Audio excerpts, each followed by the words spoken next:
Good morning friends. હવે આપણને ખબર પડે કે આપણે ફિઝિક્સ ભણી રહ્યા છીએ. અત્યાર સુધી તો 10 મિનિટ 8 મિનિટ 12 મિનિટના વિડીયો જોયા. ધીમે ધીમે તમે જુઓ વિડીયોની સાઇઝ વધતી જશે. બરાબર, ઓપ્શન નહીં મારા પાસે ને, એટલે મારા પાસે બીજો કોઈ ઓપ્શન હતો નહીં. તમે પણ ભેગા છે કે આવો કોર્સ એ આપણે ચલાવવો પણ પડે. હું ચલાવતો છું પણ સામે તમારી તૈયારી ઝીરો છે, તમે કશું કરતા જ નહીં. ચલો હવે તમારા પર ડિપેન્ડ છે, મારું કામ ચલાવવાનું છે. હું મારી રીતે પ્રયત્ન કરું છું, તમે તમારી રીતે કરશો. 21 નંબરનો એક્ઝામ્પલ જો એનસીઆરટીનો સારો એક્ઝામ્પલ છે, પરીક્ષામાં પૂછી શકે છે. તો 0.45 મીટર લંબાઈ અને 60 ગ્રામ દર ધરાવતા વાહક સળિયાની સરખી લંબાઈના અત્યંત હલકા એવા બે અવાહક તાર સાથે જોડીને એવી રીતે લટકાવવામાં આવે છે જેથી સળિયો એક સ્થિર રહે, સમશીલી રહે. તો આપણા પાસે આ રીતે રકમ આપેલી છે. નંબર 1 અહીંયા આ રીતનો તમારો એક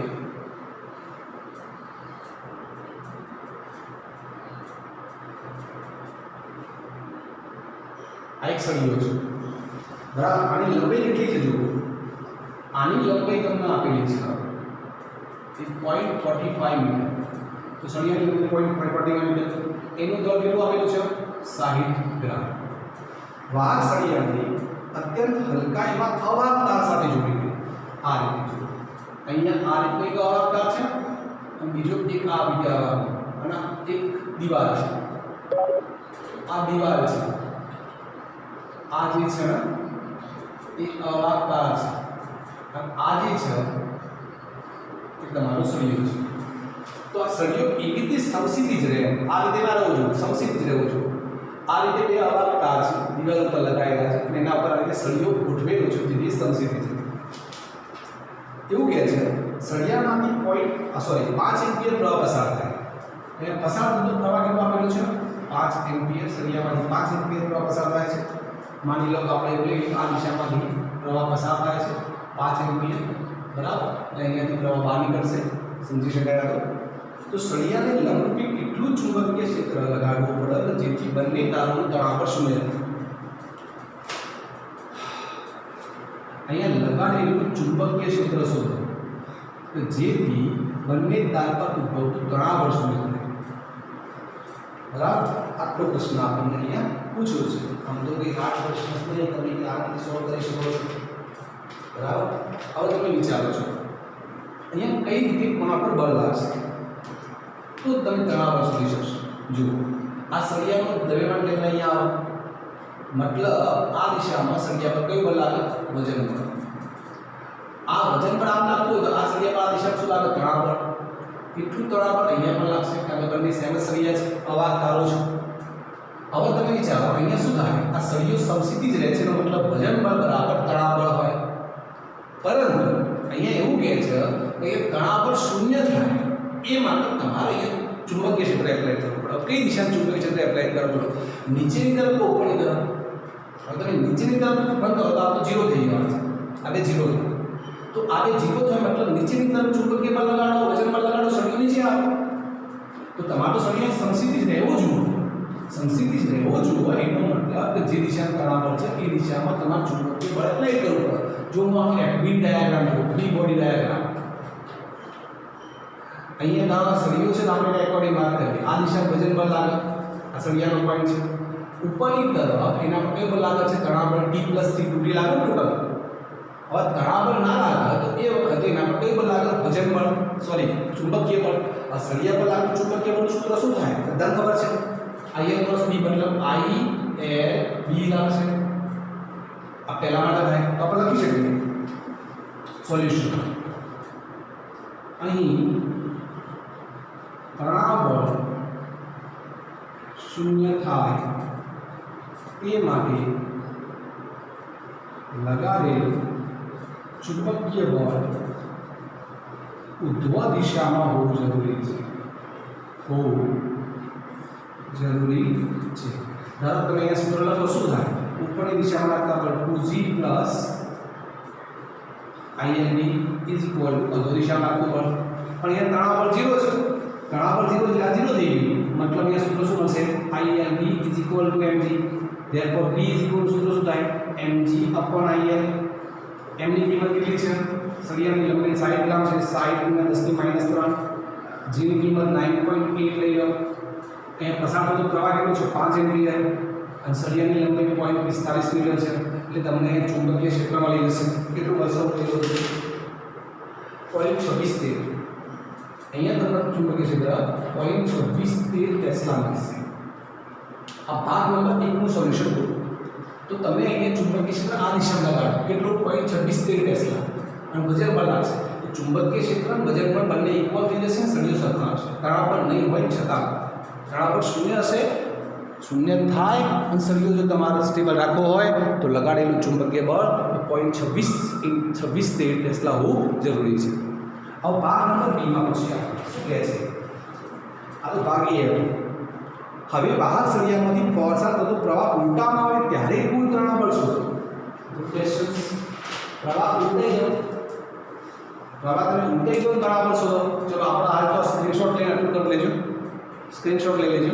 ઓકે, હવે અહીંયા બીજો ભાગ લઈ લેજો, ભાગ નંબર બી. એમાં શું કરે છે? પ્રવાહ આ તરફ નહીં, પ્રવાહ આ તરફ જાય. પ્રવાહની દિશા ઉલટાઈ દો. તમે પ્રવાહની દિશા ઉલટાઈ દેશો, પ્રવાહની દિશા ઉલટાઈ દો 5 એમ્પિયર અને તમારે શોધવા શું છે? તો પ્રવાહની દિશા ઉલટાઈ અને તમે તણાવ બળ શોધી નાખો. તો તમે પ્રવાહની દિશા ઉલટાઈ તણાવ બળ શોધી નાખો. હવે તમે વિચારો, તમે પ્રવાહની દિશા આમ લીધી તો પહેલા આમ તો ચુંબકીય ક્ષેત્ર ઉપરની તરફ લાગે, પ્રવાહ આમ જતો હતો ચુંબકીય ક્ષેત્ર ઉપરની તરફ. આમ તો સામાન્ય રીતે કોઈ પણ વાહકતા હોય ચુંબકીય ક્ષેત્રની દિશા નક્કી કેવી રીતે કરાય? જો અંગૂઠાની દિશામાં, અંગૂઠો છે ને એની દિશામાં શું રાખવાનું? પ્રવાહ. આ દિશામાં પ્રવાહ જતો હતો પહેલા તો તમારું ચુંબકીય ક્ષેત્ર ઉપરની તરફ આવ્યું. और प्रवाह क्या तरफ जाए છે? નીચેની તરફ. તો પ્રવાહ કઈ તરફ ગયો? નીચેની તરફ. આ તરફ ગયો તો ચુંબકીય ક્ષેત્ર કઈ તરફ આવ્યું? નીચેની તરફ. જો એકદમ ઈઝી છે. સળિયો હોય, તાર હોય તો તમારે જમણા હાથના નિયમનો ઉપયોગ કરવાનો. એમાં પણ પ્રવાહની દિશામાં અંગૂઠો રાખવાનો. પહેલો પ્રવાહ આમ જતો હતો ચુંબકીય ક્ષેત્ર ઉપરની તરફ હતો, પછી પ્રવાહ આમ જાય છે એટલે ચુંબકીય ક્ષેત્ર નીચેની તરફ હશે. તો મતલબ બીજી આકૃતિમાં ચુંબકીય ક્ષેત્ર નીચેની તરફ હશે. કેટલું ચુંબકીય ક્ષેત્ર? ILB. બરાબર? તો આપણે લખીએ અહીંયા સેકન્ડ ભાગમાં, જો પ્રવાહની દિશા ઉલટાવવામાં આવે તો ચુંબકીય ક્ષેત્રની દિશા પણ ઉલટાઈ જાય. એટલે અહીંયા એફબીડી ડાયાગ્રામ કેવો થાય છે? અહીંયા ધારો આપણા શરીર છે, આ દિશામાં કયું બળ લાગે? વજન બળ. બીજું કયું બળ લાગે? ચુંબકીય બળ. અને ઉપરની તરફ કયું લાગે? તણાવ બળ. તમારા તણાવ બળ શોધવાનું છે તો શોધી નાખો. ચલો, તો અહીંયા સીધું સૂત્ર શું થાય? તો તમે લખી શકો તો 2T = mg + ILB. હવે તમને ખબર જ છે ILB ની કિંમત કેટલી છે? અમે આગળના એક્ઝામ્પલમાં તો લખી દીધું ILB = mg. તમે આગળના એક્ઝામ્પલમાં તો લખી દો ILB = mg. તો કામ કરો, શોર્ટ નંબર દઈ દો mg અને ILB ની જગ્યાએ mg લખી દો. ના લખો તો કિંમત મૂકજો પછી ILB ની. બરાબર? તો mg + mg કેટલું થાય? 2mg. તો ની જગ્યાએ 2 m ની કિંમત કેટલી છે? 60 × 10⁻³ અને g ની કિંમત 9.8. એટલે સીધો જવાબ રૂટીન આવી જશે. અહીંયા જવાબ આવશે 1.176 ન્યૂટન. બસ પતી ગયું. તણાવ બળ તૂટી આવી ગયું. ટોટલ તણાવ બળ તૂટી છે જેનો જવાબ આવશે 1.176 ન્યૂટન, 1.176 ન્યૂટન. તો સિમ્પલ એક્ઝામ્પલ છે. બરાબર? પ્રયત્ન કરશો તમે. બરાબર? પ્રવાહ આમ હોય તો ચુંબકીય ક્ષેત્ર ઉપર, પ્રવાહ મારી તરફ હોય તો ચુંબકીય ક્ષેત્ર બહારની દિશામાં હોય છે. એ જ રીતે હવે આપણે આગળનો એક્ઝામ્પલ એક લઈએ, જેથી મોટાભાગના એક્ઝામ્પલ આપણે કવર થઈ જશે. સ્વાધ્યાયનો 22 નંબરનો એક્ઝામ્પલ એ પણ આપણે અહીંયા હાલ લઈ દઈશું. એમાં શું કીધું છે તે જોઈએ. 1.5 સેન્ટીમીટર જેટલા લંબ અંતર છે. આ રીતે બે વાહકતા છે, બંને વચ્ચેનું આ લંબ અંતર છે. કેટલું આપેલું છે? 1.5 સેન્ટીમીટર.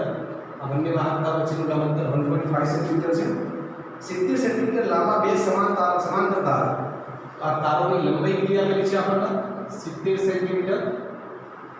બંને તારમાંથી 300 એમ્પિયર જેટલો પ્રવાહ વિરુદ્ધ દિશામાં પસાર થાય. આમાંથી પસાર થતો પ્રવાહ I1, આમાંથી પસાર થતો પ્રવાહ I2, પણ અહીંયા I1 = I2 is equal to 300 ampere बराबर। तो प्रवाह ऑपोजिट दिशा में जाए છે। अब ऑपोजिट दिशा में जाए तो बल लागे બે સમાંતર તારોમાં ઓપોઝિટ દિશા પર જાય પ્રવાહ જતો હોય તો આકર્ષણ લાગે, સમાન દિશા પ્રવાહ જતો હોય તો આકર્ષણ બળ લાગે, શીખવાડેલું છે। તો અહીંયા એકમ લંબાઈ દીઠ લાગતું ચુંબકીય બળ કેટલું હશે? એકદમ સિમ્પલ પ્રશ્ન છે। જો આપણને ખબર છે કે અહીંયા એકમ લંબાઈ દીઠ લાગતું બળ શોધવાનું કહે છે। તો સૌથી પહેલા તો આપણે સોલ્યુશનમાં આ રીતે લખી શકીએ છીએ, સોલ્યુશન કરી શકીએ છીએ। જો અહીંયા સોલ્યુશન કરીએ લખીએ समांतर विद्युत प्रवाहधारी तारो वडे लागतो चुंबकीय बळ નું સૂત્ર છે F = μ0 I1 I2L / 2πd। આ સૂત્ર આપણે પહેલા આવી ગયું છે, પણ તમારે બળ નહીં શોધવાનું, એકમ લંબાઈ દીઠ બળ શોધવાનું છે। એટલે લંબાઈ ક્યાં આવતી રહી ભાગાકારમાં, therefore તમારે એ શોધવાનું છે F/L। तो सूत्र था μ0 I1 I2 / 2πd था। एकम लंबाई દીઠ के तो F/L शोधવાનું, खाली बल के F शोधવાનું। कीमत મૂકી દો। μ0 कीमत શું છે 4π10⁻⁷ I1 ની કિંમત 300, I2 ની કિંમત 300, 2π અને d એટલે શું છે લંબાઈ 1.5 સેન્ટીમીટર, 1.5 × 10⁻²। અહીંયા જે જવાબ આવશે એ ન્યૂટન પર મીટરમાં આવી જશે, અને ન્યૂટન પર મીટર આરામથી જવાબ આવી જશે બરાબર। એનો જવાબ લગભગ 1.2 આવે છે। અને એ પણ કયા પ્રકારનો લખી દેવાનું છે અપાકર્ષણ પ્રકાર। અપાકર્ષણ કેમ? કારણ કે બંને તારોમાંથી પ્રવાહ વિરુદ્ધ દિશામાં આવે છે।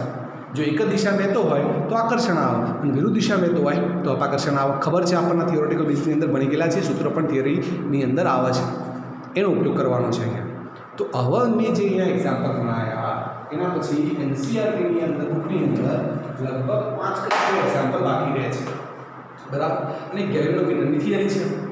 તો નેક્સ્ટ વીકની અંદર આપણે ગેલ્વેનોમીટરની થિયરી અને એના બાકીના જે એક્ઝામ્પલ છે એ બધા પૂરા કરી લેશું બરાબર। તો લગભગ 1 વીકની અંદર હવે લેક્ચર પૂરું થઈ જશે બધા બરાબર।